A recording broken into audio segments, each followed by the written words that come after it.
नमस्कार, स्वागत है आप सभी का इंडिया वॉइस में। मैं हूं आपके साथ सुनील चौहान। बुलेटिन की शुरुआत करते हैं बड़ी खबर के साथ। सहारनपुर से आ रही है। थोड़ी देर में बीजेपी की जनसभा होगी। थोड़ी देर में सीएम योगी आदित्यनाथ जनसभा में पहुंचेंगे। जनसभा को सीएम योगी आदित्यनाथ संबोधित करेंगे। निकाय चुनाव का बिगुल फूंकेंगे सीएम योगी आदित्यनाथ।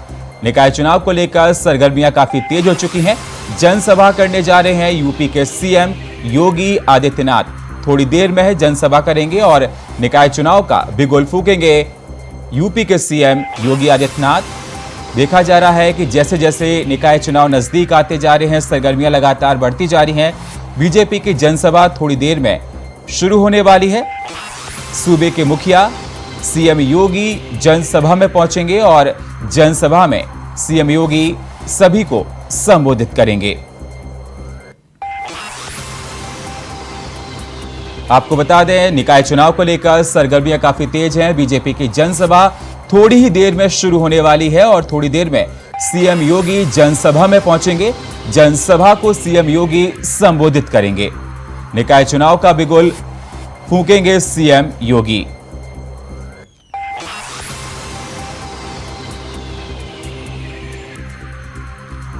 निकाय चुनाव जैसे जैसे नजदीक आ रहे हैं, तापमान लगातार बढ़ता जा रहा है। तैयारियां शुरू हो चुकी हैं। लोग अपने अपने वोटों को लेकर जनता से संवाद कर रहे हैं, अपनी अपनी बातों को रख रहे हैं और जनसभाएं की जा रही हैं। और थोड़ी ही देर में योगी आदित्यनाथ जनसभा को संबोधित करेंगे। सहारनपुर में पहुंचने ही वाले हैं थोड़ी देर में सीएम योगी आदित्यनाथ जनसभा में।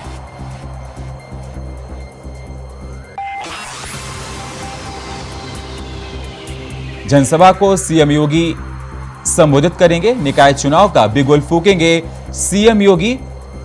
तैयारियां लगभग पूरी हो चुकी हैं। बस कुछ ही देर में योगी आदित्यनाथ वहां पर पहुंचेंगे और जनसभा को संबोधित करेंगे।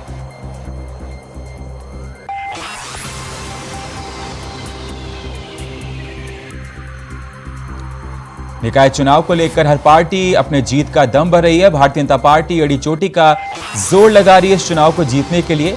निकाय चुनाव की सरगर्मियां यूपी में काफी देखी जा रही हैं। हर पार्टी अपनी अपनी जीत का दावा कर रही है। भारतीय जनता पार्टी एड़ी चोटी का जोर लगा रही है। सहारनपुर में थोड़ी देर में आज बीजेपी की जनसभा है।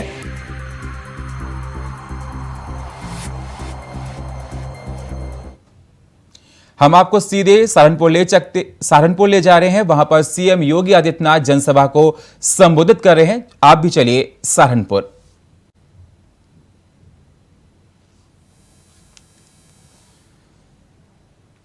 अपील करने के लिए आप लोग के बीच आए हैं। मुझे आशा नहीं, पूरा विश्वास है कि भारी मत लेकर के अपने अपने उम्मीदवारों को आप लोग जिताने का काम करेंगे। इन्हीं शब्दों के साथ मैं अपनी वाणी को विराम देते हुए आप सभी से यही अपील है कि आप लोग तन मन धन के साथ, बड़ी मेहनत के साथ, लगन के साथ अपने उम्मीदवारों को जिताने का काम करेंगे। बहुत बहुत धन्यवाद, बहुत बहुत शुभकामनाएं। साथियों, पिछले 5 दिनों से जिस पदाधिकारी के कारण आज ये भव्य रैली संभव हो पाई, जो पिछली 5 रातों से सोए नहीं और लगातार हमें जगाते रहे और बताते रहे कि किस प्रकार से कार्यक्रम को रूप देना है, ऐसे उत्तर प्रदेश भारतीय जनता पार्टी के मंत्री और सहारनपुर महानगर के प्रभारी आदरणीय डॉक्टर चंद्रमोहन सिंह जी हमारे बीच में। कृपया करतल ध्वनि से उनका स्वागत करें। आदरणीय चंद्रमोहन जी आपके बीच अपने विचार रखेंगे। भारत माता की। अभी आवाज सहारनपुर जनपद जैसी नहीं है, आवाज अभी धीमी है। माननीय मुख्यमंत्री जी सरसोवा में लैंड कर चुके हैं। सरसोवा तक आवाज पहुंचनी चाहिए। भारत माता की। पीछे के लोग तो आवाज नहीं आ रही। भारत माता की जय श्री राम। इधर वाले नहीं बोल रहे। भारत माता की। भारत माता की। अभी हमारी गर्मी चुनाव जैसी गर्मी नहीं है। एकदम जब मुख्यमंत्री जी यहां पर आए, हम सबके प्रिय मुख्यमंत्री जी, तो सबको जयघोष करना है, तेज गति से जयघोष करना है। उसी तरीके से एक बार फिर बोलेंगे, भारत माता की, योगी आदित्यनाथ, योगी आदित्यनाथ। मंच पर विराजमान भारतीय जनता पार्टी के महानगर के अध्यक्ष आदरणीय राकेश जैन जी, मंच पर विराजमान भारतीय जनता पार्टी के जिले के अध्यक्ष आदरणीय डॉक्टर महेंद्र सैनी जी, मंच पर विराजमान हमारे उत्तर प्रदेश के योगी सरकार के लोकप्रिय मंत्री आदरणीय ब्रजेश सिंह जी, मंच पर विराजमान आदरणीय प्रदीप चौधरी जी सांसद, मंच पर विराजमान आदरणीय मेरे भाई देवेंद्र नेम जी, मंच पर विराजमान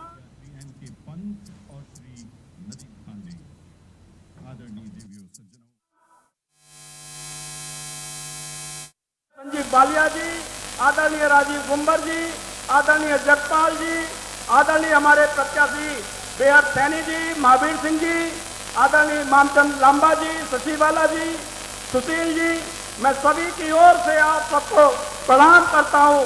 हमारे मेयर पद के प्रत्याशी जिन्होंने दिन रात आप सबकी सेवा की है, ऐसे आदरणीय अजय सिंह जी, आज बड़े हर्ष का विषय है।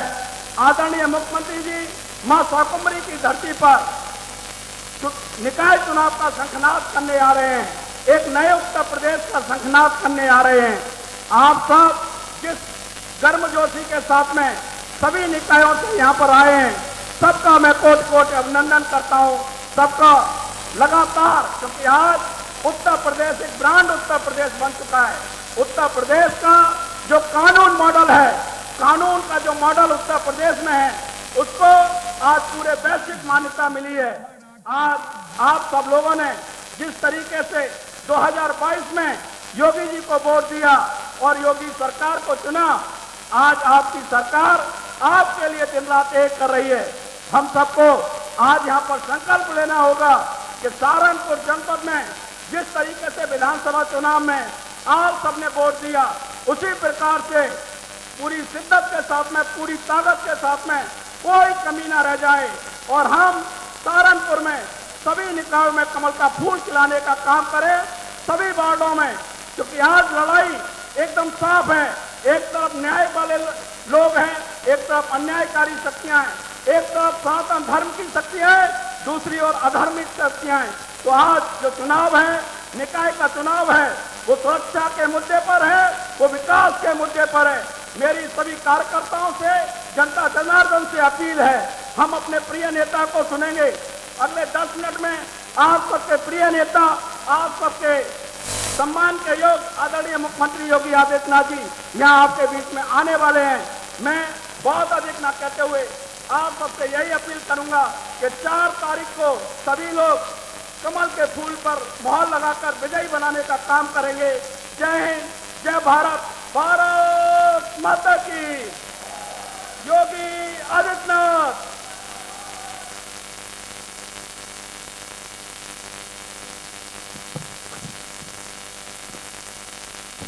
केवल 3 या 4 मिनट में माननीय योगी जी हम सबके बीच में होंगे। कैसे स्वागत करेंगे आप? उत्साह से करेंगे कि नहीं? बोलिए, बोलिए योगी आदित्यनाथ। अरे ऐसा स्वागत क्या करोगे यार? बोलिए योगी आदित्यनाथ, योगी आदित्यनाथ जिंदाबाद। बहुत ढीले हो यार, इतना जर्मन टेंट लगवाया, इतनी सब व्यवस्था करी, कूलर भी चल रहे हैं, तो किस बात की शिकायत है आखिर? जरा मजबूती से, क्योंकि हर मां की एक ख्वाहिश है कि एक योगी वो भी पैदा करे, देख के उनकी शक्ति को हर दुश्मन उनसे डरा करे। करता हूं नमन मैं योगी जी को, जो वीरता के प्रतीक हैं। आप लौह पुरुष, आप मातृभक्त, आप अखंडता के वीर हैं। है धर्म हर हिंदुस्तानी का कि योगी जैसा बनना होगा। है धर्म हर हिंदुस्तानी का कि योगी जी जैसा बनना होगा। चलना है अब तो उसी मार्ग जिस मार्ग पर योगी जी ने चलना होगा।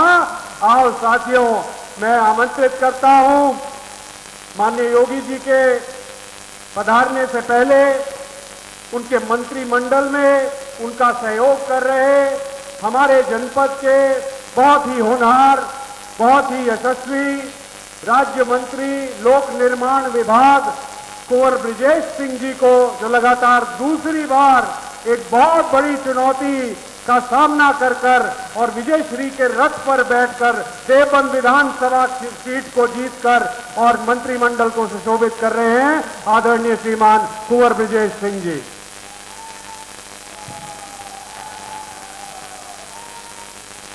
बोलिए भारत माता की।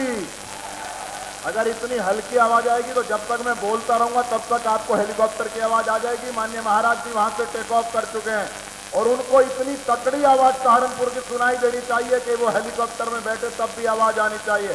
बोले भारत माता की, भारत माता की। उत्तर प्रदेश के निकाय चुनाव की चुनावी सभाओं का शंखनाद करने के लिए आज उत्तर प्रदेश के जिस शेर की गर्जना को सुनने के लिए आप सब यहां एकत्रित हुए हैं, अब से मात्र 4 या 5 मिनट के बाद उत्तर प्रदेश का वो शेर आप सबके सामने होगा। ऐसे इस कार्यक्रम में मंच पर उपस्थित मेरी पार्टी के सभी वरिष्ठ नेतागण, मेरे सामने बैठे भारतीय जनता पार्टी को अपना आशीर्वाद देकर के जिन्होंने पल्लवित किया, पुष्पित किया, 2014 में जिताया, 17 में जिताया, 19 में जिताया, 22 में जिताया और अब प्रदेश के सभी नगर निगमों में और नगर पालिकाओं में जिताने वाली है, ऐसे मेरी देवतुल्य जनता को नमन करता हूं। मित्रों, लगातार पिछले 4-5 दिनों से निकाय की चुनावी सरगर्मियां बढ़ गई हैं। मैं जनपद के एक नेता की कल प्रेस कॉन्फ्रेंस सुन रहा था। वो अपनी प्रेस कॉन्फ्रेंस में टारगेट कर रहे थे, एक मंत्री मंच से हमारे प्रत्याशी को धमकी दे रहा है। एक मेरी विधानसभा के प्रत्याशी वो अपने आप को टीपू सुल्तान का वंशज बता रहे थे। मित्रों, प्रधानमंत्री की प्रेरणा से लाखपति दीदी बनाने का काम भारत सरकार ने शुरू की है। ये भी जब प्रधानमंत्री जी आप आए थे उसके पहले केवल 6 लाख यहां दीदियां थी, आज लगभग 53 लाख दीदियां हैं। प्रधानमंत्री आवास केवल 6 लाख मिला था, आपने तो 40 लाख आवास मध्य प्रदेश के गरीबों को देने का काम किया है।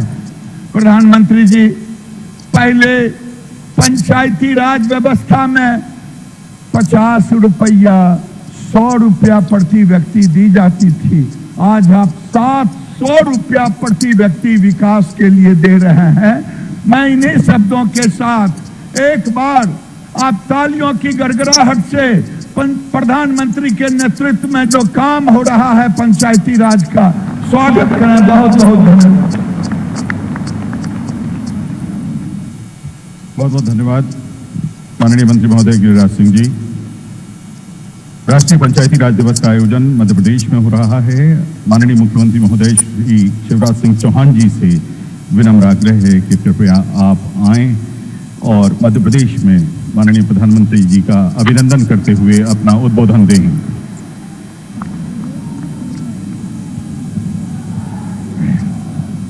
बोलिए भारत माता की, भारत माता की। हम सबके सौभाग्य से आज मध्य प्रदेश और विंध्य की धरा पर पधारे हुए हजारों करोड़ रुपए की सौगात लेके पधारे हुए और एक मार्मिक संदेश, धरती कहे पुकार के का संदेश देने पधारे हुए हमारे प्रिय प्रधानमंत्री श्रीमान नरेंद्र मोदी जी, एक बार दोनों हाथ ऊपर उठा के तालियां बजा के स्वागत कीजिए प्रधानमंत्री जी का, वंदन कीजिए प्रधानमंत्री जी का, अभिनंदन कीजिए प्रधानमंत्री जी का। बोलिए भारत माता की। मंच पर विराजमान मध्य प्रदेश के गवर्नर आदरणीय श्रीमान मंगू भाई पटेल जी, ग्रामीण विकास और पंचायती राज मंत्री आदरणीय गिरिराज जी, राज्य मंत्री आदरणीय कपिल जी, केंद्रीय मंत्री आदरणीय फग्गन सिंह कुलस्ते जी, भाई प्रहलाद सिंह पटेल जी, साध्वी निरंजन ज्योति जी, विधानसभा के अध्यक्ष गिरीश जी, मेरे मंत्रिमंडल के सदस्य बिसाहू जी, महेंद्र जी, रामखिलावन जी, सांसद और प्रदेश अध्यक्ष बीजेपी विष्णुदत्त जी, सांसद साथीगण जनार्दन जी, गणेश जी, रीति जी, यहाँ के विधायक राजेंद्र जी, मंच पर विराजमान बाकी सभी विधायक साथीगण, मेरी बहनों, मेरे भाइयों और भांजे भांजियों, आप सबको दोनों हाथ जोड़ के प्रणाम, आप सबको नमस्कार। बहनों और भाइयों, आज प्रधानमंत्री जी रीवा की धरती पर आए हैं। उनके नेतृत्व में देश बढ़ रहा है, मध्य प्रदेश बढ़ रहा है और उन्हीं के नेतृत्व में रीवा बदल गया है। आज देखिए रीवा के चारों तरफ चमचमाती हुई सड़कें। कांग्रेस के राज में गड्ढों में सड़क थी कि सड़क में गड्ढा था, कहीं पता ही नहीं चलता था, लेकिन चारों तरफ आज बनते हुए हाईवे, केवल सड़क कनेक्टिविटी नहीं, यहाँ की टनल ऐसी कि हिंदुस्तान की सबसे चौड़ी टनल, वहां लोग जाके आजकल सेल्फी खिंचवाते हैं। केवल सड़क कनेक्टिविटी नहीं, आज विंध्य वालों प्रधानमंत्री जी रेल कनेक्टिविटी भी देने आपको आए हैं। रीवा टू नागपुर इतवारी सीधे आप जुड़ जाएंगे। और विंध्य की धरा वालों, केवल रेल कनेक्टिविटी नहीं, एयर कनेक्टिविटी भी प्रधानमंत्री दे रहे हैं। नए एयरपोर्ट की सौगात हमें मिल रही है। बहनों और भाइयों, हम जानते हैं उस जमाने में जब बांध का केवल कांग्रेस के राज में शिलान्यास होता था, पूरा कभी नहीं बना, लेकिन ये प्रधानमंत्री जी का नेतृत्व है। 3.25 लाख एकड़ जमीन में अकेले रीवा में सिंचाई हो रही है, अब सतना में सिंचाई हो रही है, अब सीधी में सिंचाई हो रही है। और प्रधानमंत्री जी ने मंत्र दिया था किसानों की आय दोगुनी करने का। आज आप भी जानते हैं और मैं भी आपको बताना चाहता हूं, गेहूं का उत्पादन इसी रीवा जिले में, गेहूं का उत्पादन 4.5 गुना हो गया है। धान का उत्पादन 5.5 गुना हो गया है। सरसों का उत्पादन 35 गुना हो गया है। रीवा वालों बताओ, हुआ कि नहीं हुआ? अरे जोर से बता दो, हुआ कि नहीं हुआ? दुनिया देख ले, जो प्रधानमंत्री जी ने कहा था वो मध्य प्रदेश की धरती पर पूरा हुआ है।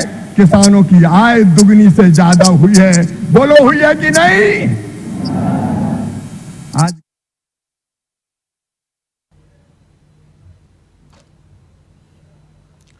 तो देखा आपने किस प्रकार से रीवा में मध्य प्रदेश के सीएम शिवराज सिंह चौहान जनता को संबोधित कर रहे थे और देश के यशस्वी प्रधानमंत्री वहां पर काफी सौगात देने जा रहे हैं।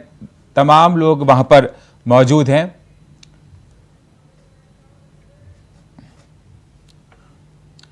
और दूसरी बड़ी खबर हम आपसे साझा कर रहे हैं। अतीक अशरफ हत्याकांड से जुड़ी बड़ी खबर है। सुप्रीम कोर्ट में माफिया ब्रदर्स में बड़ी खबर है। हत्याकांड को लेकर दायर याचिका पर सुनवाई होगी। जांच के लिए विशेष स्वतंत्र समिति गठित करने की मांग है। पूर्व न्यायाधीश की अध्यक्षता में कमेटी गठन के लिए दायर हुई याचिका। सुप्रीम कोर्ट याचिका को सुनने के लिए सूचीबद्ध करने को तैयार। 28 अप्रैल को सूचीबद्ध होगी माफिया ब्रदर्स केस की याचिका। जांच के लिए विशेष स्वतंत्र समिति बनाई गई है और सुप्रीम कोर्ट ने माफिया ब्रदर्स केस में ये बड़ी खबर आपके साथ हम साझा कर रहे हैं। हत्याकांड को लेकर दायर याचिका पर आज सुनवाई होगी और सुप्रीम कोर्ट में दायर याचिका होगी। आपको बता दें, जांच के लिए विशेष स्वतंत्र समिति गठित करने की मांग है। 28 अप्रैल को सूचीबद्ध होगी माफिया ब्रदर्स केस की याचिका और सुप्रीम कोर्ट याचिका को सुनने के लिए सूचीबद्ध करने को तैयार। पूर्व न्यायाधीश की अध्यक्षता में कमेटी गठन के लिए दायर हुई याचिका और आपको बता दें, जांच के लिए विशेष स्वतंत्र समिति गठन करने की मांग। अतीक अशरफ हत्याकांड से जुड़ी बड़ी खबर आपके साथ हम साझा कर रहे हैं।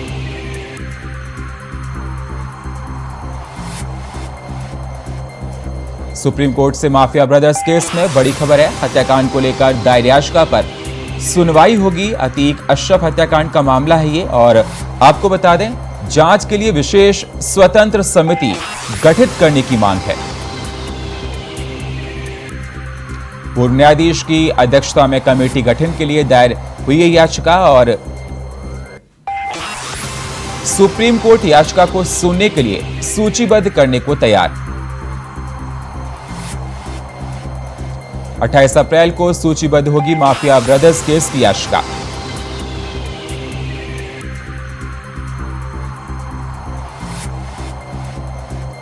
और इस मामले पर हमारे साथ न्यूज रूम से नितिन चौधरी जुड़ चुके हैं। नितिन चौधरी बताएंगे क्या कुछ फ्रेश अपडेट है इस पूरे मामले पर। आपको बता दें, अतीक अशरफ हत्याकांड का मामला है ये जो हम आपको बता रहे हैं, जिसमें माफिया ब्रदर्स केस को लेकर जिस प्रकार से देखा जा रहा है 28 अप्रैल को सूचीबद्ध होगी माफिया ब्रदर्स केस की याचिका और सुप्रीम कोर्ट याचिका को सुनने के लिए सूचीबद्ध करने को तैयार है। पूर्व न्यायाधीश की अध्यक्षता में कमेटी गठन के लिए दायर हुई है याचिका और स्वतंत्र समिति गठित करने की मांग है।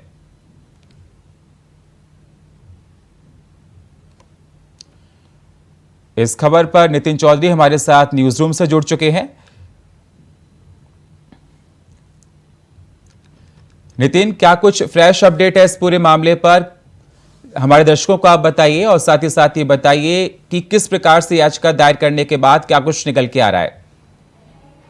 देखिए, बिल्कुल अतीक अहमद और उसके भाई अशरफ की हत्या की जांच की मांग सुप्रीम कोर्ट से कराने की पूरी तरीके से जांच चल रही थी, लेकिन बता दें कि 28 अप्रैल को उसकी सुनवाई होगी, क्योंकि आज 24 अप्रैल को आज उसकी जो सुनवाई होनी थी, तो उसको देखते हुए 24 अप्रैल को वो डेट टाल के अब वो 28 अप्रैल कर दी गई है। जिस तरीके से उत्तर प्रदेश में 2017 से लेकर अब तक 183 एनकाउंटर हुए हैं, उन्हीं एनकाउंटर की याचिकाकर्ता ने जो है जांच कराने की मांग की है कि कहा है कि इस तरीके से जो एनकाउंटर अतीक और उसके भाई की जो है हत्या कराई गई थी, कोर्ट के अंदर उन्हें हॉस्पिटल लाया गया था, तो हॉस्पिटल में उनको गोली से जो है मरवा दिया गया था, तो उसकी जांच के आदेश दे दिए गए थे कि आखिरकार ये जांच इसकी कराई जाए। और लेकिन उसके बाद 2017 की बात की जाए, 2017 में उत्तर प्रदेश सरकार, योगी सरकार ने अब तक 183 एनकाउंटर करें, ऐसे ऐसे माफिया को जो है ढेर कर दिया। जो माफिया यहाँ पर उत्तर प्रदेश में अलग अलग कोने में माफिया डटे हुए थे, तो उन माफिया को 183 एनकाउंटर अब तक किए हैं। सभी एनकाउंटरों की जो है जांच कराई जा रही है और साथ ही इस तरीके से जो याचिकाकर्ता डाली है जज ने, उस पर साफ तौर पर 28 अप्रैल को फैसला आएगा। जी बहुत बहुत शुक्रिया नितिन हमारे साथ जुड़ने के लिए और फ्रेश अपडेट देने के लिए।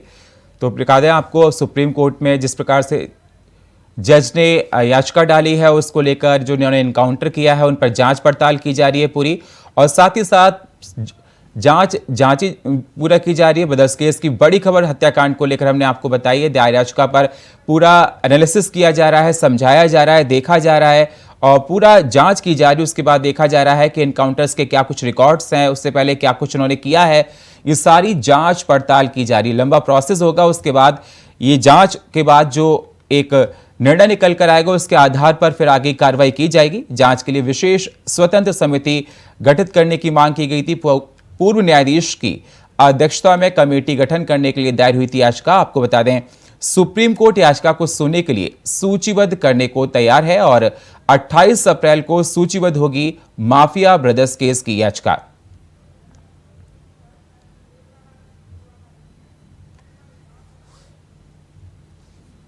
और हमारे साथ देहरादून से पुष्कर सिंह धामी जो उत्तराखंड के सीएम है, हमारे साथ लाइव जुड़ रहे हैं। 2013 में एसडीआरएफ के गठन के पश्चात आपदा के समय में अनेकों समय पर जो आप सबके द्वारा कार्य किए गए वो अनुकरणीय हैं और बहुत ही प्रभावी कार्य आप सबने किए हैं। मुझे यह भी ज्ञात हुआ कि अपने गठन से अब तक एसडीआरएफ द्वारा 3000 से अधिक रेस्क्यू ऑपरेशनों में 12000 से भी अधिक घायलों का सफल रेस्क्यू किया गया एवं विषम परिस्थितियों में करीब 2000 शवों को भी रिकवर किया गया। एसडीआरएफ उत्तराखंड ने अपनी कार्यकुशलता एवं रेस्क्यू दक्षता के चलते राज्य के आम जनमानस के साथ साथ जो देश विदेश से आने वाले हमारे प्रदेश के अंदर श्रद्धालु हैं, पर्यटक हैं, जो प्रतिवर्ष धार्मिक, आध्यात्मिक एवं साहसिक पर्यटन के लिए हमारे राज्य में आते हैं, उन सभी लोगों को जो लाखों की संख्या में है, उनके मन मस्तिष्क में आपने जो एक विशिष्ट अपनी पहचान बनाई है, कहीं न कहीं मैं कह सकता हूं कि उत्तराखंड में आने के बाद उनका एक भरोसा आप सबके कारण और मजबूत हुआ।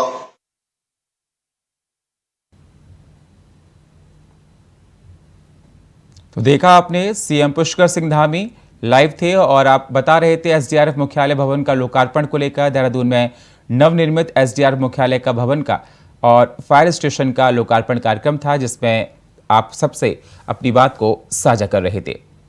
और फिलहाल इस बुलेटिन में इतना ही। बाकी खबरों के लिए आप बने रहिए इंडिया वॉइस के साथ। तब तक के लिए नमस्कार।